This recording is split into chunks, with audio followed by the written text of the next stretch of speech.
6 bâtiments russes redessinent la carte du pouvoir en mer Noire, sans faire feu une seule fois. Imaginez la scène. En moins d'une journée, 6 navires majeurs de la flotte russe se déploient méthodiquement, verrouillant les points névralgiques de la mer Noire. Pendant ce temps, dans les médias occidentaux, l'agitation est palpable. Les marchés plongent dans l'incertitude. Les analystes financiers réévaluent les risques et les investisseurs, du Japon à la Californie, s'interrogent sur la stabilité du commerce maritime mondial. Aucun tir, aucun choc direct, mais chaque déplacement de ces bâtiments russes glace littéralement l'état-major de l'OTAN et la Maison-Blanche.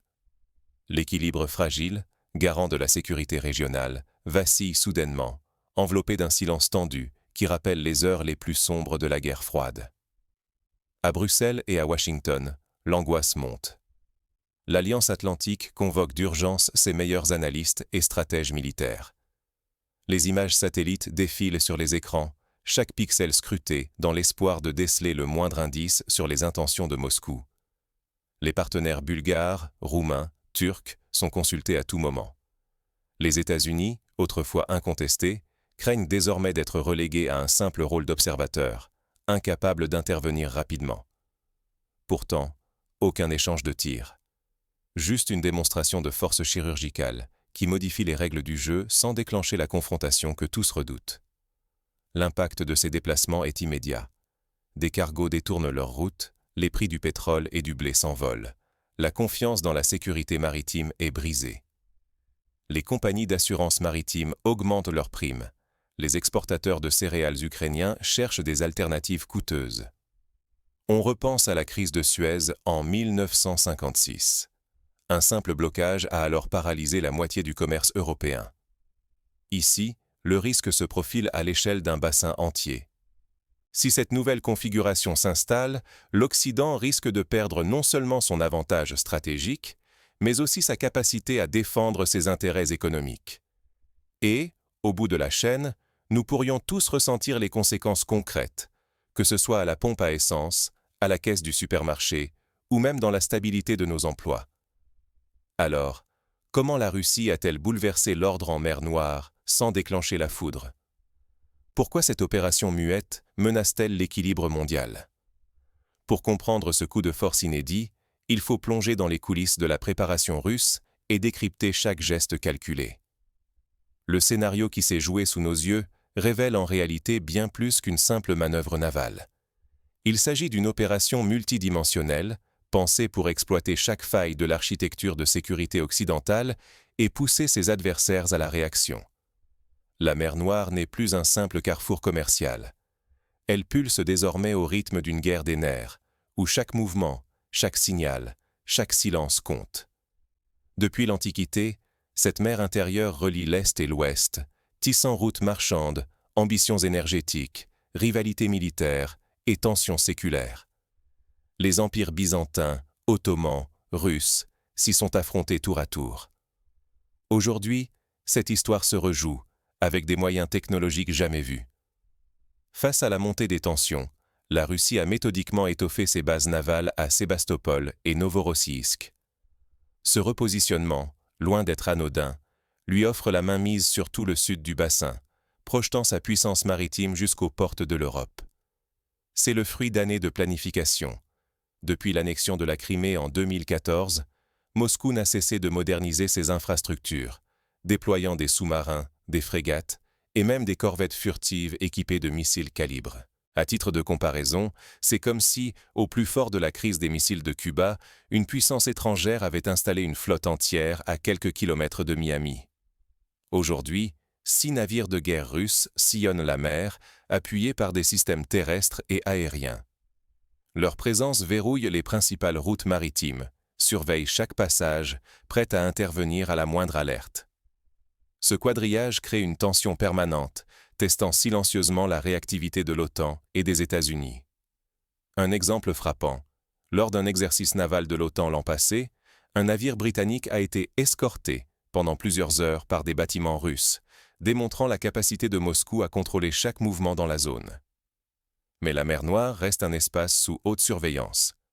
L'accès des forces occidentales y est strictement limité par la Convention de Montreux, signé il y a près d'un siècle, en 1936. Ce traité confère à la Turquie le contrôle exclusif des détroits du Bosphore et des Dardanelles, verrouillant ainsi l'entrée des flottes étrangères. Pour mémoire, lors de la Seconde Guerre mondiale, ce même traité a empêché la marine allemande de renforcer ses positions en Méditerranée. La Turquie, membre de l'OTAN mais farouche gardienne de ses intérêts, joue aujourd'hui un rôle d'arbitre discret. Sa neutralité stratégique lui permet de peser chaque mot, d'éviter de s'engager dans un affrontement frontal, tout en gardant la main sur l'équilibre régional. Ankara surveille chaque mouvement, consciente que la moindre erreur pourrait faire chavirer la stabilité régionale. Lors de la crise syrienne, la Turquie avait déjà démontré sa capacité à fermer les détroits, limitant ainsi la marge de manœuvre des puissances extérieures. Dans ce jeu d'ombre, un faux pas ou une mauvaise lecture du contexte pourrait faire basculer l'ensemble du théâtre. Moscou impose de nouvelles règles, sans tirer un coup de feu, mais en défiant jour après jour la cohésion occidentale. On se souvient de la crise des missiles de Cuba, où chaque navire, chaque manœuvre, pouvait déclencher l'irréparable. Ici, le scénario est similaire, mais les armes sont d'abord psychologiques et électroniques. Les enjeux réels dépassent la simple influence militaire. Sécurité énergétique, stabilité des échanges, équilibre géopolitique régional. Ignorer la complexité de la situation reviendrait, pour l'Occident, à risquer l'effritement de tout l'ordre établi et à exposer ces sociétés à une insécurité grandissante. En 2022, la fermeture temporaire des ports ukrainiens avait déjà fait bondir le prix du blé de plus de 30% en quelques semaines, provoquant des tensions jusqu'en Afrique du Nord. Mais comment la Russie orchestre-t-elle cette démonstration de force? Et jusqu'où Moscou est-elle prête à aller sans provoquer de confrontation directe? Pour le comprendre, il faut plonger au cœur des opérations navales récentes, analyser chaque mouvement, chaque signal, chaque silence radio. Et si le vrai pouvoir se tramait loin des caméras, dans les recoins où l'attention médiatique ne pénètre jamais? En mer Noire, la Russie ne se contente pas d'aligner 6 navires de guerre. Elle orchestre une opération d'une ampleur invisible, où technologie, stratégie et psychologie s'entrelacent pour instaurer une domination feutrée, mais implacable. À bord, chaque navire russe déploie des systèmes de brouillage et de surveillance dernier cri. Ces dispositifs sophistiqués paralysent les communications et interceptent les signaux ennemis, offrant à Moscou un avantage décisif sur le terrain du renseignement. En 2023, un drone de surveillance américain a ainsi été forcé de rebrousser chemin, brouillé par les systèmes russes sans qu'aucun missile n'ait été tiré. Le moindre échange radio, la plus faible impulsion électronique, rien n'échappe à leur capteur. La manœuvre est chirurgicale. 3 axes précis sculptent la carte. Le premier, longeant la Crimée, verrouille port et littoral, empêchant toute incursion. C'est là que stationnent les sous-marins et les corvettes, prêts à intercepter tout navire suspect. Le deuxième axe, tendu au centre du bassin, agit en filet d'observation, coupant net les approches furtives. Enfin, le troisième, déployé en eau internationale face aux routes de l'OTAN, dresse un rideau invisible où chaque bâtiment occidental est repéré avant même d'apparaître à l'horizon. C'est une toile d'araignée où la moindre vibration est détectée. Mais la mer n'est qu'un maillon de l'architecture de contrôle russe. Dans les airs, l'aviation patrouille sans relâche. Les avions radars A-50, surnommés « l'œil du Kremlin », multiplient les vols à différentes altitudes, changeant de trajectoire pour surprendre les surveillances adverses. Au sol, batteries de missiles S-400 et radars côtiers dialoguent en temps réel avec la flotte, prêts à verrouiller n'importe quelle cible en quelques instants. Cette coordination, entre mer, ciel et terre, efface toute marge d'erreur et interdit la surprise. Pour l'OTAN, le verdict tombe. Envoyer des renforts maritimes est impossible. Les bases en Bulgarie et en Roumanie restent sous-dimensionnées, incapables d'accueillir de gros bâtiments ou de soutenir une opération prolongée. Les satellites occidentaux, aussi perfectionnés soient-ils, ne servent qu'à constater l'avancée russe sans pouvoir la freiner. En 2021, lors d'un incident similaire en Méditerranée, l'OTAN avait pu déployer une task force complète en moins de 2 semaines. Ici, le verrouillage des détroits rend toute mobilisation lente et risquée. Les choix occidentaux se rétrécissent, dictée par la prudence plus que par la volonté. Les discussions internes révèlent des divergences. Certains pays, comme la France ou l'Italie, prônent la retenue, tandis que le Royaume-Uni ou la Pologne réclament une réaction plus ferme. Ce manque d'unité rappelle la crise de Crimée en 2014, où les sanctions avaient mis des semaines à être décidées. Les répercussions sont immédiates. Sur les marchés, l'incertitude s'accroît. Les compagnies maritimes détournent leurs cargos, certains itinéraires sont gelés. Les prix de l'énergie flambent, la nervosité économique grandit et la peur d'une crise régionale s'installe. Plus qu'un coup militaire, cette opération hybride bouleverse déjà les rapports de force commerciaux et politiques sur tout le pourtour de la mer Noire.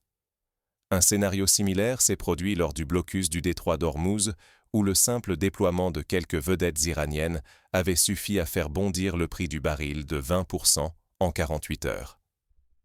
Un risque majeur se dessine. L'inaction ou une réponse tardive pourrait ancrer la mainmise russe, ébranler la sécurité de l'Europe de l'Est et provoquer une onde de choc économique bien au-delà du bassin. Les experts militaires rappellent que, dans l'histoire, chaque fois qu'un acteur a laissé s'installer une nouvelle réalité sur le terrain, il a fallu des années, parfois des décennies, pour rétablir l'équilibre. Pour les chancelleries occidentales, chaque heure qui passe accroît la pression. Les réunions de crise se succèdent, les scénarios d'intervention sont passés au crible. Reste à savoir si l'OTAN pourra encore inverser la tendance ou si la Russie a déjà redéfini les règles du jeu. Un diplomate européen confiait récemment « L'histoire ne repasse pas les plats. Si nous laissons filer, il sera trop tard. » Sous l'apparence d'un silence radio, une onde de choc invisible secoue chancellerie et marchés mondiaux.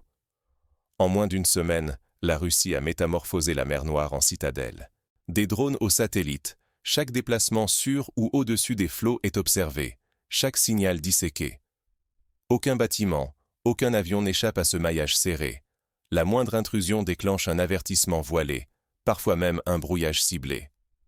Face à cette démonstration, l'OTAN tangue. Les conseils de crise s'enchaînent dans les capitales occidentales, mais la façade d'unité se lézarde. Plusieurs alliés redoutent un engrenage fatal, d'autres réclament des garanties, certains choisissent la prudence. Cette division stratégique s'exacerbe, révélant les failles de l'Alliance. On se souvient que, lors de la crise des Balkans dans les années 90, les divisions internes avaient retardé l'intervention, avec des conséquences dramatiques sur le terrain. Conséquences immédiates, des exercices navals sont annulés dans la discrétion. Les plans de défense sont remaniés, presque à la hâte, comme si chaque geste risquait d'enflammer la région. Dans les états-majors européens, le malaise s'installe. Entre crispation et paralysie, l'incertitude domine.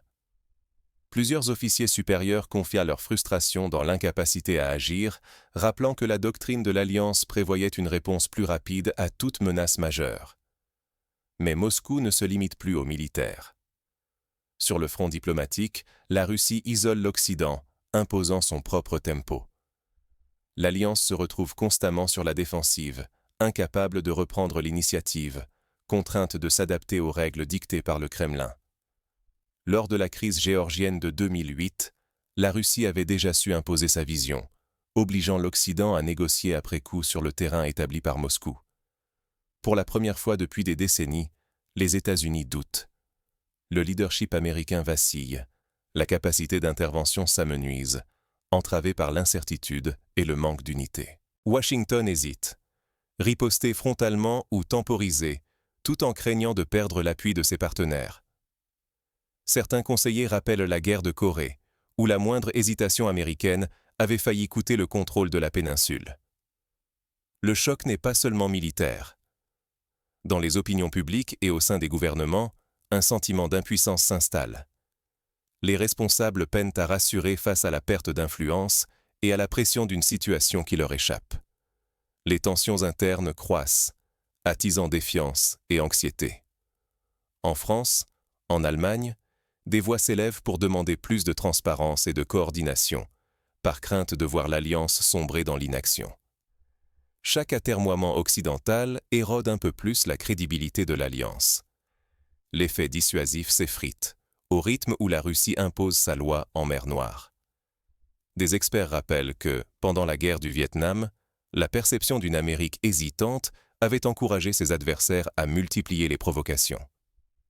Désormais, la question obsède tous les décideurs. La communauté internationale trouvera-t-elle la force de s'adapter ou devra-t-elle repenser ses principes face à une puissance qui privilégie l'escalade discrète à l'affrontement ouvert? Les think tanks multiplient les scénarios, certains imaginant même la création d'un nouveau traité de sécurité régionale, d'autres prônant une réponse asymétrique, par le cyber ou l'économie. La pression monte d'un cran, alors que chaque camp jauge les lignes rouges de l'autre. Bientôt, une décision devra être prise, sous le regard inquiet du monde entier. Certains redoutent un engrenage incontrôlable, d'autres espèrent encore un compromis diplomatique. Mais tous s'accordent, l'heure n'est plus à l'attentisme. Victoire sans tirer un seul coup de feu, mais à quel prix pour l'équilibre de demain? La crise de la mer Noire dévoile bien plus qu'une manœuvre tactique. Elle esquisse les règles d'un nouveau jeu de pouvoir où vitesse, adaptation et intelligence collective deviennent vitales, aussi bien pour les décideurs que pour les citoyens ordinaires. Pour illustrer, lors de la crise du canal de Panama, le simple déplacement de quelques navires avait suffi à transformer la géopolitique régionale pour des décennies. Sous nos yeux, les repères changent. L'efficacité ne se mesure plus seulement en chars ou missiles, mais dans l'art de maîtriser l'incertitude, de surprendre l'adversaire et de contrôler l'information instantanément. L'Occident, déstabilisé, doit briser ses vieux réflexes, anticiper plutôt que subir. Des scénarios de formation accélérés pour les marins, des exercices de guerre électronique, des simulations de crise sont désormais à l'ordre du jour dans les académies militaires occidentales. Sur le plan économique, le choc est immédiat. Le coût de l'énergie s'envole, les chaînes logistiques se tendent, chaque incident en mer Noire se répercute sur le prix du carburant ou du panier. Désormais, le citoyen européen ou américain ne regarde plus passivement. Il subit, parfois sans s'en rendre compte, les conséquences de ce bras de fer invisible. On se souvient de la crise pétrolière de 1973, où une simple restriction d'approvisionnement avait suffi à bouleverser la vie quotidienne de millions de personnes. En diplomatie, la cohésion des alliances occidentales est plus cruciale que jamais. Face à une Russie qui dicte son tempo et exploite la moindre faille, la solidarité devient question de survie stratégique. Le moindre flottement affaiblit la position commune et encourage l'adversaire à tester de nouvelles limites. Pour renforcer cette cohésion, certains suggèrent d'instituer un forum permanent sur la sécurité de la mer Noire, réunissant experts civils et militaires. Pour le public, s'informer sur la mer Noire n'est plus un luxe réservé aux passionnés de géopolitique. C'est une barrière contre les surprises économiques et sécuritaires. Comprendre les enjeux, c'est se prémunir contre la prochaine onde de choc. Les plateformes éducatives et les médias spécialisés proposent désormais des dossiers complets sur la région, afin d'éveiller les consciences. Les crises hybrides, comme celle-ci, ne se résument jamais à ce qui saute aux yeux. Elles imposent une lecture à plusieurs niveaux. Recouper les sources, dépasser les apparences, se souvenir que chaque décision prise à Moscou, Washington ou Ankara peut bouleverser nos vies, ici et maintenant. L'histoire récente regorge d'exemples où une décision prise dans l'ombre a eu des répercussions mondiales. Ignorer ces signaux faibles, c'est s'exposer à des chocs inattendus. L'histoire accélère. Nul n'est épargné par ces répliques. Pour se protéger, il est conseillé de diversifier les sources d'information, de suivre les bulletins des institutions internationales et de comprendre les mécanismes qui relient sécurité et économie. Mais jusqu'où la Russie compte-t-elle pousser son avantage? La réponse pourrait bien redessiner l'ordre mondial, bien au-delà de la mer Noire. Certains experts évoquent la possibilité d'une extension de cette stratégie à d'autres mers fermées, comme la mer Baltique ou la mer Caspienne, testant à chaque fois la patience de l'Occident. Aujourd'hui, le déplacement coordonné de 6 navires russes bouleverse les codes du jeu mondial. Leur position, calculée au millimètre près, rappelle les échecs stratégiques du passé, où chaque pièce déplacée sur l'échiquier pouvait changer le cours de la partie. Un simple mouvement, froidement calculé, suffit à faire vaciller l'équilibre d'une région aussi cruciale que la mer Noire. Dans ce ballet discret, le monde entier retient son souffle. car il ne s'agit pas de simples bâtiments sur une carte. Chaque choix militaire fait irruption dans notre vie quotidienne, des prix à la pompe à la stabilité de nos emplois. En quelques jours à peine, la Russie prouve que la puissance n'a pas besoin de tonnerre. Par une orchestration précise entre mer, terre et ciel, Moscou impose un fait accompli. L'OTAN, si redoutée en théorie, ne peut plus fixer seule le tempo. Les marges de manœuvre occidentales se réduisent et chaque hésitation coûte cher, en sécurité comme en économie. Les leçons des crises précédentes sont claires. Il faut anticiper, coordonner et agir avec audace. Ce qui semblait lointain s'invite dans nos assiettes, sur nos factures, dans nos inquiétudes. Laisser faire, c'est accepter que d'autres décident du prix de nos céréales ou de notre énergie, et tracent les frontières de notre sécurité.